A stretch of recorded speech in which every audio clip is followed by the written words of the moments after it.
90 రోజుల కోర్సు పూర్తి చేస్తే చాలు 100% ప్లేస్మెంట్ సపోర్ట్ తో సాఫ్ట్వేర్ జాబ్ మీ సొంతం. వెంటనే కోడ్ జ్ఞాన్ డెస్టినేషన్ ని సంప్రదించండి. Welcome to Suman TV. నేను మీ Suman TV Nag. Fun Bucket Bhargav 20 ఏళ్ల జైలు శిక్ష.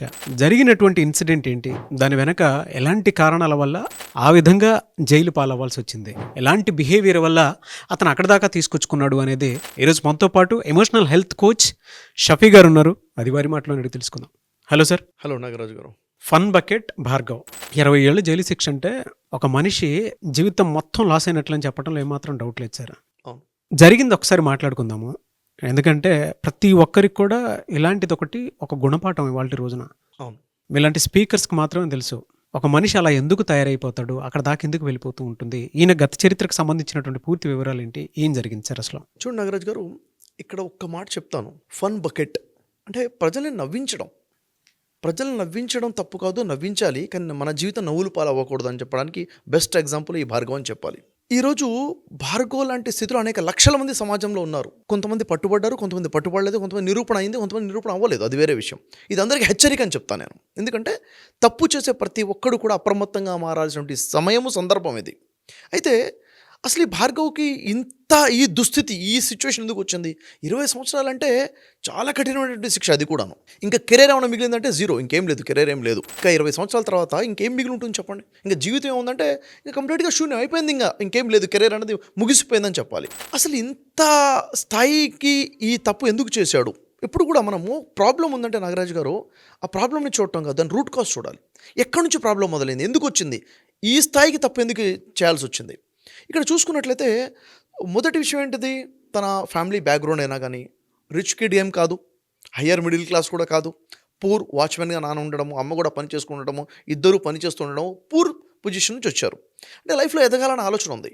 కానీ స్కూలింగ్లో కూడా నెగ్లిజెన్సీగా ఉండడము, ఎడ్యుకేషన్లో ఫెయిల్ అయిపోవడము, అంటే సరైన ఒక కేరింగ్ లేకపోవడము, ఒక మిస్గైడ్ అవ్వడము. అక్కడ నుంచి ఏం చేయాలంటే ఏదో ఒకటి చేసి లైఫ్లో సెటిల్ అవ్వాలి. చూసారా, ఏదో ఒకటి చేసి లైఫ్లో సెటిల్ అవ్వాలని చాలా డేంజర్ థాట్ ఇది. ఏది చేయాలో క్లారిటీగా ఉండాలి, అయితే ఏది చేయకూడదో కూడా క్లారిటీ ఉండాలి. ఏదో ఒకటి చేయడం అంటే ఏమన్నా చేయొచ్చు అన్న ఆలోచన.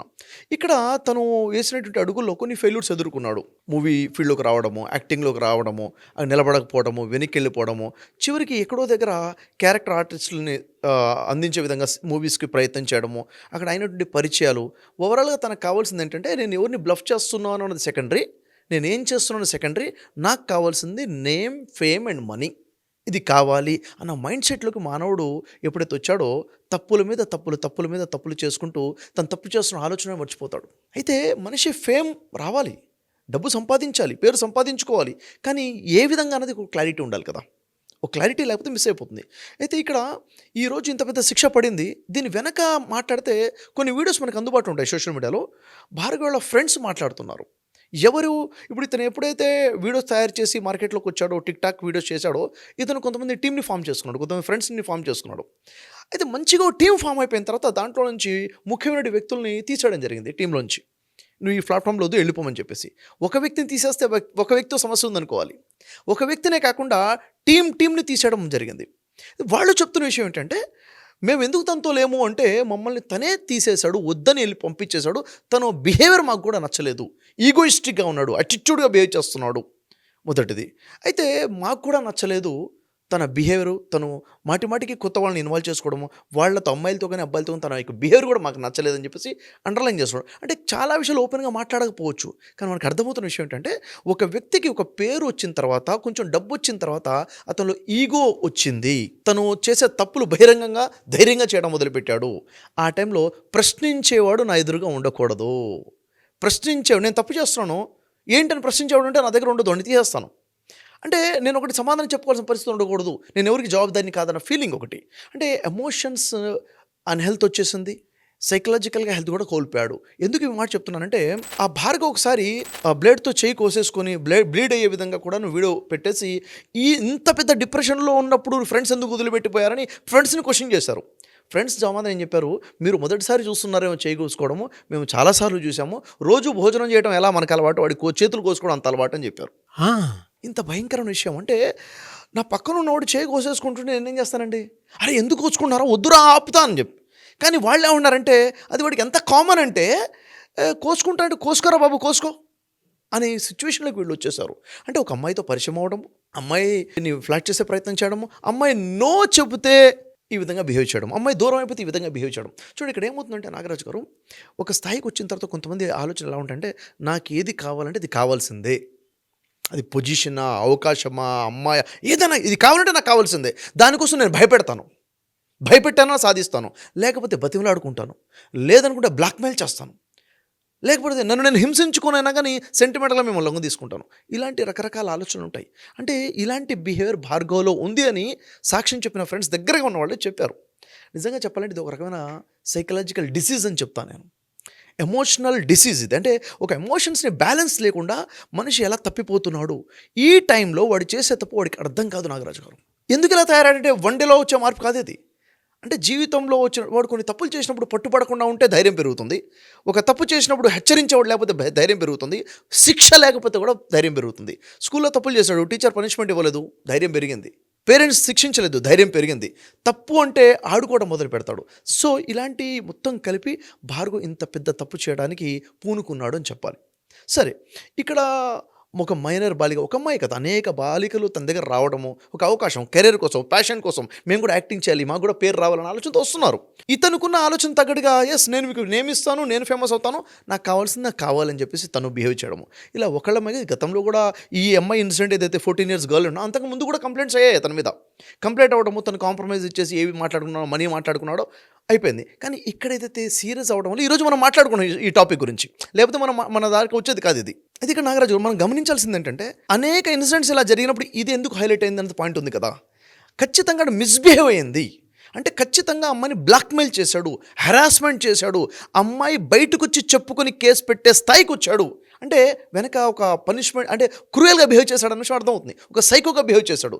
లేకపోతే ఒక అమ్మాయికి రెస్పెక్ట్ ఉంటుంది, తల్లిదండ్రులకు వెళ్ళి చెప్పుకుంటే తల్లిదండ్రులు ఏం చేస్తారు, కామన్గా మన ఇండియాలో ఉన్న సైకాలజీ ప్రకారంగా సర్దుకుపోదామన్న ఆలోచన ఎక్కువ ఉంటుంది, అవునా లేదా, పరువు రోడ్డు మీద తెచ్చుకుందాము అంటే అక్కడ ఎంత హెరాస్మెంట్ జరుగుంటే వాళ్ళు వెళ్ళి కంప్లైంట్ చేస్తుంటారు, అవునా లేదా, పరువుని కోసం కూడా ఆలోచించకుండా వెళ్ళారు, ఫైట్ చేశారంటే అక్కడ జరిగినటువంటి అంటే ఆ రాంగ్ బిహేవియర్ ఏదైతే డెవలప్ అయిందో భార్గవది, దానివల్ల ఈరోజు ఇంత పెద్ద పనిష్మెంట్ తనకు వచ్చిందని చెప్పాలి మనకి. అయితే అమ్మాయి ప్రెగ్నెంట్ అయింది. ఇక్కడ ఒక కోణం ఏంటంటే, ఒక కోణం చెప్తాను. సమాజంలో చాలామంది ఏమంటున్నారంటే, నేను కొంతమంది డిస్కస్ చేసాను, 20 సంవత్సరాల జైలు శిక్ష వీడికి పడింది కదా, తప్పు వీడిది మాత్రమేనా, అమ్మాయిది కాదా అంటున్నారు. అమ్మాయిది కాదా, ఏదో యాక్సిడెంటల్గా ఒకసారి ఇన్సిడెంట్ జరిగిందా, రేప్ ఇన్సిడెంట్ జరిగిందా, లేదు కదా అనేక సార్లు అటెంప్ట్ అయింది కదా, అంటే అమ్మాయి కూడా ఇష్టపడింది కదా, అమ్మాయిది కూడా తప్పే కదని ఒక వాయిస్ రేజ్ అవుతుంది.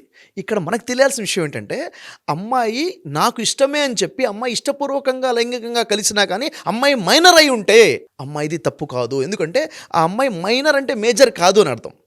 మేజర్ అంటే డిసిషన్ మేకింగ్ పవర్ ఉంది, మైనర్ అంటే తన నిర్ణయాలు తీసుకోవడం తనకి రాదు, తన నిర్ణయాలు తప్పై ఉంటాయి. కాబట్టి ఈ అబ్బాయిదే 100% తప్పని చట్టం చెప్తుంది. కాబట్టి ఇక్కడ మనకు లెసన్ ఏంటంటే, వినే ప్రతి వ్యక్తి తెలుసుకోవాల్సింది ఏంటంటే, నువ్వు మైనర్ అమ్మాయితో మాట్లాడేటప్పుడు జాగ్రత్తగా ఒళ్ళు దగ్గర పెట్టుకుని మాట్లాడు. ఆ అమ్మాయిని నువ్వంటే నాకు ఇష్టం అని చెప్పినా దాని అర్థం అది కాదు. అదే మైనర్ అమ్మాయిలతో ఎంత జాగ్రత్తగా ఉండాలో ఇక్కడ తెలుస్తుంది. మేజర్ అనుకోండి, వాళ్ళ ఇష్టానికి ఒక అర్థం ఉంది, ఇక్కడ ఇష్టం కూడా ఇష్టంతో సమానం కాదు, ఇది మనకు అర్థం కావాలి. ఇక్కడ ఇంకో కోణం నేను చెప్పాలనుకున్నాను ఏంటంటే నాగరాజు గారు, అమ్మాయి మైనర్ అయినప్పుడు ఆమె నాకు ఇష్టమే అని చెప్పినా కానీ ఇష్టంతో సమానం కాదు, అబ్బాయిదే తప్పు అంటున్నాం కదా. అలాంటి తరుణంలో మరి ఈ మైనర్ అమ్మాయికి తల్లిదండ్రుల బాధ్యత ఏమై ఉంటుంది? సరే, అమ్మాయికి ప్యాషన్గా ఉంది, ఏదో ఫీల్డ్లో ముందుకెళ్ళాలి, డెవలప్ అవ్వాలి, ఫేమస్ అవ్వాలనుకున్నప్పుడు తల్లిదండ్రులకు ఉన్న బాధ్యత, రెస్పాన్సిబిలిటీ ఏమైపోయింది? అమ్మాయి వైజాగ్లో అయినా, హైదరాబాద్లో అయినా, వేరు వేరు ప్రాంతాలు అబ్బాయితో పాటు కలిసి తిరిగింది అంటే, తను ప్రొఫెషనల్గా జర్నీ స్టార్ట్ చేసింది 14 సంవత్సరాల అమ్మాయి, 10th క్లాస్ అమ్మాయి అంటే బాధ్యత ఉండాలి కదా తల్లిదండ్రులకి. ఖచ్చితంగా నా ఆలోచన ఏంటంటే, పేరెంట్స్ కూడా మిస్టేక్ ఉంది ఇక్కడ. అంటే వాళ్ళు తీసుకోవాల్సినటువంటి తగిన జాగ్రత్తలు అమ్మాయి రక్షణ గురించి తీసుకోలేదు కాబట్టి ఇంత పెద్ద పొరపాటు జరిగింది. అమ్మాయి రాంగ్ డిసిషన్ తీసుకుంది, అమ్మాయి రాంగ్ డిసిషన్ తీసుకునే అవకాశం ఉంది, మైనర్ కదా, అంత స్వేచ్ఛ ఇవ్వకూడదు కదా అనేది పేరెంట్స్ కూడా ఆలోచించారు. ఎందుకంటే ఈరోజు సమాజంలో చాలామంది పేరెంట్స్ గుడ్డిగా జీవితం గడుపుతున్నారు, పేరెంటింగ్ తెలియక ఇలాంటి తప్పులు చేస్తున్నారు. కాబట్టి ఈ విషయంలో అప్రమత్తంగా ఉండాలి. ఇది ఒక ఎగ్జాంపుల్ మన కోసము. సో ఇక్కడ భార్గవ విషయంలోకి వస్తే ఇంకో విషయం ఏంటంటే, ఎందుకు ఇంతగా తెగించాడంటే తప్పులు తడక ఇది. ఇంకా మనిషి ఇలాంటి తప్పు ఎందుకు చేస్తాడంటే భయం లేకని చెప్తాను నాగరాజు గారు. ఈరోజు భార్గవ్తో మాట్లాడితే జైలుకి వెళ్ళిన కొన్ని రోజుల తర్వాత తప్పు చేశాను రా బాబు, ఇలాంటి తప్పు ఇంకెవరూ చేయొద్దని తనే చెప్పడం మొదలు పెడతాడు, తనే ఇన్స్పిరేషన్గా మారుతాడు 10 మందికి. ఎందుకు? అక్కడ ఉన్న భయం తెలిసింది. ఆ జైలు శిక్ష కాదు, కఠినమైన శిక్షలు అక్కడ. మరి జైల్లో శిక్షల్లో కూడా రకరకాల శిక్షలు ఉన్నాయి కదా. అక్కడ జైల్లో ఉండి కూడా పనులు చేసుకోవచ్చు, జైల్లో ఉండి కూడా పండగకి ఇంటికి వెళ్తానంటే, ఇంట్లో పెళ్ళి ఉందంటే ఇంటికి వెళ్తానంటే పంపించే పర్మిషన్ ఉండే శిక్షలు ఉన్నాయి, కఠిన శిక్షలు కూడా ఉన్నాయి. అక్కడ కఠినంగా శిక్షించే విధంగా ఉన్న శిక్ష ఉన్నాయి. కఠిన శిక్ష ఎప్పుడైతే విధించబడిందో నా కెరీర్ లేకుండా పోయింది. క్షణిక ఆనందం కోసం, చిన్న ఆనందం కోసం లైఫ్ మొత్తం లాస్ అయిపోయాను అన్న విషయం రియలైజేషన్ ఎప్పుడు వచ్చింది? చట్టం కళ్ళ ముందు కనబడ్డ తర్వాత. ఈరోజు చట్టం యొక్క అవగాహన ప్రజలకు రావాల్సిన అవసరం కూడా ఉంది నాగరాజు గారు. ఎందుకంటే నేను చేసేసా, నాకు తెలియదు ఇంత పెద్ద తప్పని. ఇదేంటంటే చట్టం యొక్క అవగాహన కల్పించాలి ఇలాంటి సిచ్యువేషన్స్లో. ఓవరాల్ ఏంటంటే మనిషి యొక్క ఎమోషనల్ హెల్త్ అనేది వెరీ ఇంపార్టెంట్. ఇప్పుడు నాకు ఒక కోరిక కలిగింది, దాన్ని కంట్రోల్ చేసుకోగలగాలి. ఎప్పుడు కంట్రోల్ చేసుకుంటాను? దీని పర్యవసానం ఏంటో చూడాలి. నేను ఇలా బిహేవ్ చేస్తే ఏమేమి అయ్యే అవకాశం ఉంటుంది? మనిషి తప్పెందుకు చేస్తాడంటే నాగరాజు గారు, ఒక తప్పు చేయాలని కమిట్ అయిపోయాడు. ఉదాహరణ భార్గవ్ ఇన్సిడెంట్లోనే, ఎవరు చూడరు కదా, ఎవరికీ తెలియదు కదా, అంతా నా కంట్రోల్లోనే ఉంది కదా, నేను చెప్పినట్టే జరుగుతుంది కదా అన్న ఒక ఓవర్ కాన్ఫిడెన్స్ వల్ల మనిషి నా కంట్రోల్లో ఎవ్రీథింగ్ ఉంది కాబట్టి నేను తప్పు చేసినా తప్పు కాదు, పట్టుబడరన్న భావనలో ముందు వెళ్తాం. ఏ స్థాయిలో ఉంటాం? మనం అంటాం, మన పెద్దవాళ్ళతో పాపం పండిందిరా అంటారు. ఒక తప్పు చేస్తూ హద్దు దాటితే పాపం పండిందంటే ఖచ్చితంగా బయటపడిపోతుంది. సో ఇవన్నీ కూడా దృష్టిలో పెట్టుకుంటే ఈరోజు యువత కేవలం ఫేమ్ కోసమో, నేమ్ కోసమో, మనీ కోసమో నేను ఏదైనా చేస్తానంటామే, ఈ పప్పులు ఉడకో, ఖచ్చితంగా నీ లైఫ్ మొత్తం స్పాయిల్ అయిపోతుంది అంటానికి బెస్ట్ ఎగ్జాంపులే భార్గవ్. సో మన లైఫ్లో ముందుకెళ్ళాలంటే ఏం సాధించాలన్నా కొన్ని వాల్యూస్ ఉండాలి. ఏం చేయాలి, ఎలా చేయాలి, ఎథికల్గా మనం ముందుకు అడుగు వేయాలన్నది తెలియాలి. ఇలాంటిది కనుక ఉదాహరణకు నా ఫ్రెండ్ సర్కిల్ ఎవరైనా ఇలా మిస్బిహేవ్ చేస్తుంటే నేను వదిలేయడం కరెక్ట్ కాదు నాగరాజు గారు.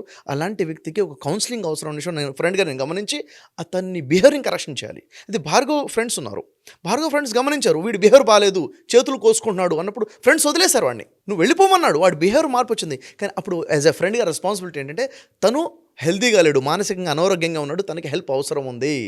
తను భయపెట్టించో, పెద్దవాళ్ళతో చెప్పించో, కూర్చోబెట్టి జీవితం గురించి చెప్పాలి. నువ్వు చేస్తున్న తప్పురా, నువ్వు ఇలా చేస్తే చట్టంగా ఇలా నష్టపోతావు, మానసికంగా ఇలా నష్టపోతావు, కెరీర్లో ఇలా నష్టపోతావు అని ఒక థెరపీ ఇప్పించాలి, కౌన్సిలింగ్ చేయాల్సిన అవసరం అయితే ఖచ్చితంగా పేరెంట్స్ది ఉంది, ఫ్రెండ్స్ది కూడా ఉంది. సమాజం సోషల్ రెస్పాన్సిబిలిటీ అంటాను నేను అది. ఎలా సార్ అంటే జనరల్గా అడుగుతూ ఉన్నాను, ఇటువంటి సిచ్యువేషన్స్లో పిల్లలు ఈ వాతావరణంలో పెరుగుతున్నారంటే చాలా భయాందోళనగా ఉంటుంది.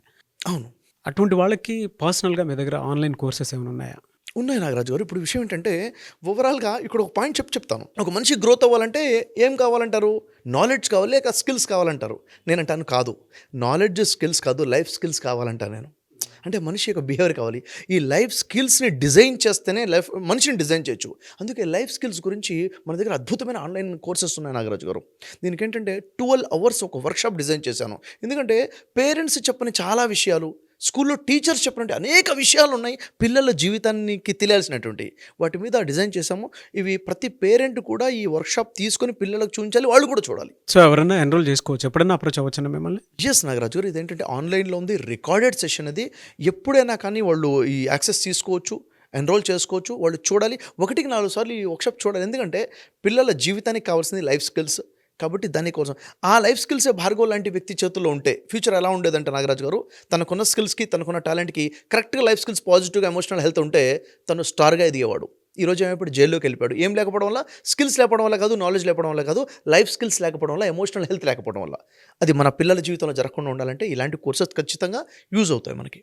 Yes, thank you so much Shafi garu. Thank you అండి.